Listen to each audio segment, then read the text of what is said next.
সরকারকে ব্ল্যাকমেলিং করে যারা সুবিধা নেওয়ার চিন্তা করছেন সে ব্যাপারেও সরকারকে সতর্ক থাকতে হবে। আমরা জানি এই দেশে যারা গণতন্ত্রকে হত্যা করেছিল তার শিকন্ডি হচ্ছে শেখ মুজিব। 72-75-এর কথা স্মরণ করলে দেখবেন শেখ মুজিবুর রহমান সাহেব গণতন্ত্র স্বাধীনতার কথা বলে 3 বছরে বাকশাল গঠন করেছিলেন, রক্ষী বাহিনী গঠন করেছিলেন, 40 থেকে 50,000 নেতা কর্মী, বিরোধী দলের নেতা কর্মীকে হত্যা করেছে। গত 15-16 বছর তার কন্যা মুজিব কন্যা শেখ হাসিনা বাংলাদেশে অসংখ্য মানুষকে, হাজার হাজার মানুষকে খুন করেছে শুধুমাত্র ক্ষমতায় থাকার জন্য।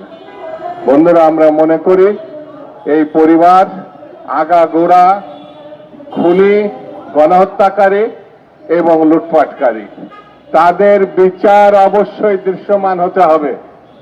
এই খুনিদের কোনোভাবে পুনর্বাসন করা যাবে না এবং এই খুনিরা যতক্ষণ পর্যন্ত থাকবে পার্শ্ববর্তী একটা দেশ বাংলাদেশকে বিপন্ন করবে এবং এই দেশ আমাদের আগাগোড়া সব সময় গত 54 বছর ধরে আমাদের দেশটাকে নিজের কলোনি হিসাবে, নিজের দেশ না, বন্ধু না, তারা আমাদেরকে শোষণ করেছে।